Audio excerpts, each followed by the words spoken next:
భగవాన్ శ్రీ రమణ మహర్షి జీవిత చరిత్ర. మన భారతదేశం ఆధ్యాత్మికంగా ప్రపంచానికే తలమానికం. మన మహర్షులు సూక్ష్మంగాను స్థూలంగాను జన్మరాహిత్యాన్ని పొందే ముక్తి మార్గం చూపే దీపస్తంభాల వంటివారు.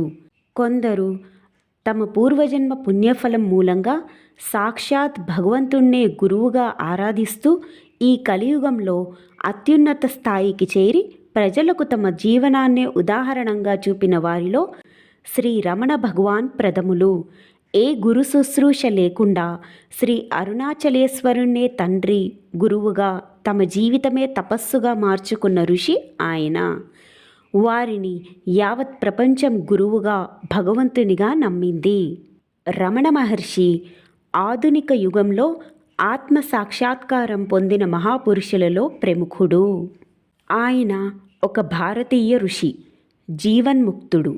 ఈయన అసలు పేరు వెంకటరామన్ అయ్యర్. భగవాన్ రమణ మహర్షి పేరుతో ప్రాచుర్యం పొందారు. ఈయన తమిళనాడులోని తిరుచ్చిలిలో 1879 డిసెంబర్ 30వ తేదీన అళగమ్మాళ్ సుందరం అయ్యర్ దంపతులకు ఒక సాంప్రదాయ బ్రాహ్మణ కుటుంబంలో జన్మించారు. మొత్తం 4 పిల్లల్లో ఈయన రెండవవాడు. ఈయనకి 2 సోదరులు, 1 సోదరి కలరు. ఈయనకు 7 సంవత్సరాల వయసులో ఉపనయనం జరిగింది. ఆయన ఏకసంతాగ్రహి, మంచి జ్ఞాపక శక్తి ఉండేది. ఆయనకు 12 సంవత్సరాల వయస్సులో ఉండగానే ధ్యానంలో గాఢమైన స్థితికి చేరుకున్న సందర్భాలున్నాయి. తిరుచూజిలో ప్రాథమిక పాఠశాలను పూర్తి చేసి తదుపరి పాఠశాల విద్య కోసం డిండిగల్కు వెళ్ళారు. తదుపరి మదురైలోని స్కాట్స్ మిడిల్ స్కూల్లో చదివి తరువాత అమెరికన్ మిషన్ హై స్కూల్లో చేరారు. ఆ రోజుల్లో ఆయనలోని అసాధారణమైన విషయం ఏమిటంటే ఆయన అసాధారణమైన గాఢ నిద్రపోయేవారు. ఆయనని నిద్ర లేపడం అంత తేలిక కాదు. రమణ మహర్షి తన 16వ ఏట అపూర్వ అనుభవం పొందారు. ఇంట్లో తానొక్కరే ఉన్న సమయంలో తను చనిపోతున్నాననే భయంతో మనస్సు అంతర్ముఖమైనప్పుడు దేహానికి చావు ఉంటుంది, కానీ నేను దేహాతీతమైన ఆత్మని, ఆ ఆత్మకు చావు లేదు అనే స్ఫురణ కలిగింది. ఒకరోజు సుబ్బారావు అయ్యర్ అనే అతిథి ద్వారా అరుణాచలం అనే ఊరు పేరు వినగానే ఆయనపై సమ్మోహనాశక్తి ప్రచరించినట్లు ఆకర్షింపబడ్డారు. అరుణాచలాన్నే తిరువన్నమలై అంటారు. తమిళంలో పెరియ పురాణంలోని కులోత్తంగ కవితలు ఈయనపై గాఢమైన ప్రభావాన్ని చూపాయి. ఆయన లోతైన ఆలోచనల్లో మునిగిపోయేవారు. ఈ దేహంలో ఉన్న నేను శరీరంలో ఉన్నాను. ఆ నేను అనేది ఆత్మ, అది శాశ్వతమైనది, దానికి నాశనము లేదు అనే అనుభూతి మెరుపు తీగలా మెరిసింది. ఆత్మ సాక్షాత్కార జ్ఞానం లభించింది. సాధనతోనే దేహాత్మభావం పూర్తిగా తొలగిపోయింది. వారు శ్రీ అరుణాచలేశ్వరుడి గురించి తెలుసుకున్నారు. మనస్సు ఆయస్కాంతంలాగా ఆయనను అరుణాచలం వైపు లాగింది. అద్భుతమైన ఆత్మజ్ఞానం కలగడం కూడా తోడై ఆ 16 సంవత్సరాల బాలుడు ఇల్లు విడిచి బహుకష్టపడి పట్టుదలతో తిరువణామలై చేరారు. అప్పటి నుండి తన గురించి చెప్పేటప్పుడు ఇది అనే పదం శరీరానికి వాడేవారు. ఆ క్షణం నుంచి ఆయనకు గురువైన, తండ్రైన శ్రీ అరుణాచలేశ్వరుడే అన్నీ. ఆలయంలో శివదర్శనం అనంతరం ఆ బాలుడు తన శరీరంపై వస్త్రాలు, వస్తువులు విసర్జించి కౌపీనధారి అయి ఆలయ వెనుకభాగంలో నిశ్చలంగా కూర్చుని తపస్సు చేశాడు.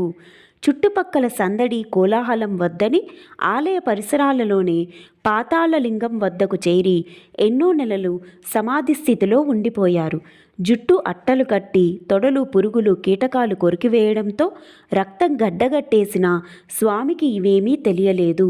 కొందరు భక్తులు ఆయనను ఆ స్థితిలో చూసి అక్కడి నుండి బయటికి చేర్చి స్నానపానాలు అమర్చారు. అప్పటి నుంచి గురుమూర్తమా అనే మఠంలో ఆయన ఉండగా ఉద్దండ నాయర్, అన్నామలై, తంబిరాన్ అనే సాధువులు సంరక్షించారు. తరువాత అరుణాచలం కొండపైనున్న పవళకుండ్రికి బసమార్చారు. తల్లికి సంగతి తెలిసి తీసుకువెళ్ళడానికి వస్తే ఏది ఎలా జరగాలో అట్లా జరుగుతుంది అని వ్రాసి ఇచ్చారు ఆ మౌనస్వామి. 1899లో అనుచరుడైన పళనిస్వామితో విరూపాక్ష గుహకి మారారు. రమణులు తమ సాధనలో అన్నపానాలు విశ్రాంతిని కూడా పట్టించుకునేవారు కాదు. వీరి శిష్యులు భక్తులు చొరవ తీసుకొని తిరువన్నామలై కొండపైన ఒక ఆశ్రమాన్ని నిర్మించి రమణాశ్రమమని పేరు పెట్టారు. దేశ విదేశీ భక్తులతో రమణాశ్రమం ఒక సుప్రసిద్ధ ఆధ్యాత్మిక కేంద్రంగా ప్రసిద్ధి చెందింది. పాటవం కలిగిన వారి మౌనోపదేశమే వచ్చేవారికి ప్రయోజనకారి అయ్యింది. ఆ తరువాతి కాలంలో ఆయన ఒక భక్తుని విన్నపం మీద అరుణాచలేశ్వరునికి 5 స్తోత్రాలు కృతగానం చేశారు. అవి అక్షరమణిమలై, నవమణిమలై, అరుణాచల పటికం, అరుణాచల అష్టకం, అరుణాచల పంచరత్న. ప్రఖ్యాత పండితుడైన వాసిష్ఠ గణపతి ముని వీరి అలౌకిక గుణగణాలను చూసి భగవాన్ అని, మహర్షి అని సంబోధించారు. అప్పటి నుంచి రమణ మహర్షిగా లోకప్రసిద్ధులైనారు. మహర్షి ఉపదేశాలు చేస్తుండేవారు. 1912వ సంవత్సరంలో కొంతకాలం బ్రాహ్మణ స్వామికి రెండవసారి మరణం ఎదురైంది. ఈసారి ఇది ఊహించినది కాదు. కానీ ఆయన గుండె కొట్టుకోవడం పూర్తిగా ఆగిపోయి ఆయన చర్మం నీలం రంగులోకి మారినప్పుడు నిజమైన మరణ అనుభవం. ఆయన దాదాపు 15 నిమిషాల పాటు ఆ స్థితిలోనే ఉన్నారు. ఆత్మగా తన మార్పు లేని స్థితిని పూర్తిగా గ్రహించారు. ఒక విధంగా ఇది రెండవ మరణ అనుభవం. సహజ నిర్వికల్ప సమాధి యొక్క అచంచలమైన స్థితిని నిర్ధారించినదని చెప్పవచ్చు. ఈ అనుభవం తర్వాత స్వామివారి జీవితం మరింత సాధారణమైంది మరియు ఆయన భక్తులతో ఆయన పరస్పర సంభాషణ చాలా స్వేచ్ఛగా మరియు సులభంగా మారింది. భక్తులు శ్రీ రమణ మహర్షి వాక్కులు, ప్రసంగాల గురించి వ్రాసిన మరి ఎన్నో గ్రంథాలు ఉన్నాయి. సంస్కృత విద్వాంసుడు, ఆసుకవి, తపస్వి అయిన శ్రీ కావ్యకంఠ గణపతి ముని భగవాన్ శ్రీ రమణులను గురువుగా స్వీకరించి ఎన్నో సందేహాలను తీర్చుకున్నారు. అవే రమణగీతగా రూపొందాయి. అందులోని ఒక శ్లోకం విశేష ప్రాముఖ్యత పొందింది. ఆత్మస్వరూపం నిర్దేశించే ప్రశ్నకు సమాధానంగా శ్రీ రమణ మహర్షి గారు తెలిపినది. ఎఫ్.హెచ్. హంఫ్రీన్ 1911లో స్వామిని వేసే ప్రశ్నకు సమాధానంగా నీవు లోకానికి భిన్నం కాదు, నిన్ను నువ్వు తెలుసుకో అని తెలిపారు. స్వామి చూసేవారు వేసే ప్రశ్నలు, సమాధానాలు సూరి నాగమ్మ గారు మొదలైన వారు వ్రాసిన కొన్ని పుస్తకాలు వచ్చాయి. కాలక్రమేణా దేశ విదేశాల నుంచి ఎంతోమంది పండితులు, పరమహంస యోగానంద వంటి యోగులు, పాల్ బ్రాంటన్ మరియు సోమర్సెట్ మావుమ్ వంటి ప్రఖ్యాత రచయితులు వచ్చి శ్రీ రమణ మహర్షిని కలిసేవారు.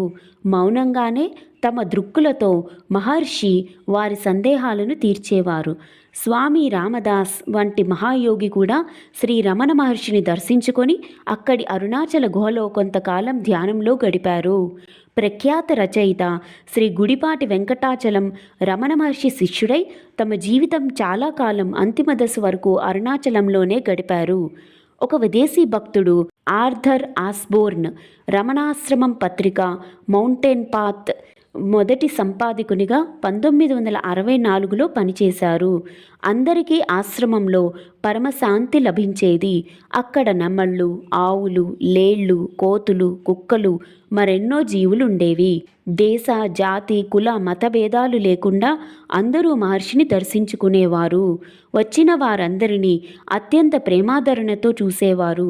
అక్కడి ప్రశాంతత అందరినీ ఆకర్షించేది. వారి వద్దకు వచ్చిన వారినందరినీ భక్తి పరమార్థాల వైపు తిప్పేవారు. వారి ఒక దృష్టి మాత్రంగానే ఇదంతా జరిగేది. ఫోటో చూసినా వారి చూపు సూదంటు రాయి వలె భక్తులను ఆకర్షించేది. ఎన్నో అద్భుత సంఘటనలు జరిగినా తన ప్రమేయమేమీ లేదని ఆయన అనేవారు. ఒకరోజు ఒక వస్తువుని లేకపోతే మరునాడు ఎవరో ఆ వస్తువుని పంపడం జరిగేది. ఆయన తల్లి ఆశ్రమంలో వచ్చి ఉన్నా మిగతా అందరిలాగే చూసేవారు. ఆమె ఆఖరి గడియల్లో తన హస్తస్పర్శతో ముక్తినిచ్చిన సంఘటన ఎంతో విశేషం. కొంతమంది భక్తులు ఆయనను దక్షిణామూర్తి అవతారంగా భావించేవారు. మరికొంతమంది 63 నయనార్లో ఒకడైన జ్ఞాన సంబంధర్ అవతారంగా భావించేవారు. ఇంకొంతమంది ఆయనను 8వ శతాబ్దంలో జీవించాడని భావిస్తున్న మీమాంస పండితుడు కుమరిల భట్టు అవతారంగా అనుకునేవారు. రమణ మహర్షి భగవంతుణ్ణి తెలుసుకోవడానికి పలు రకాల సాధనలను, మార్గాలను ఆమోదించారు. కానీ అజ్ఞానాన్ని తొలగించేందుకు, ఆత్మచింతన కొరకు స్వీయ విచారణ వాటిలో ముఖ్యమైనదని తరచూ చెప్పేవారు. ఆయన బోధనలలో ప్రధానమైంది మౌనం లేదా మౌనముద్ర. శ్రీ రమణ మహర్షి చివరి రోజుల్లో ఎడమ చేతి వ్రణం పెరిగి శస్త్రచికిత్స చేసినా తగ్గలేదు. డాక్టర్లు మత్తుమందు ఇస్తామన్నా నిరాకరించారు. ఎందరో భక్తులు ఆయనని తమ అంతర్గత శక్తితో ఆరోగ్యం బాగు చేసుకోమని కోరగా, భోజనాంతరం విస్తరిని ఉంచుకుంటామా అని అడిగారు. 14 ఏప్రిల్ 1950 రాత్రి 8:47 శ్రీ మహర్షి దేహాన్ని వదిలేసినప్పుడు ఒక నక్షత్రం గిరిశిఖరం మీదుగా అంతరిక్షంలో అదృశ్యమైంది. మహితాత్మ స్వస్థలానికి చేరుకుంది. ఓం నమో భగవతే శ్రీరమణాయ.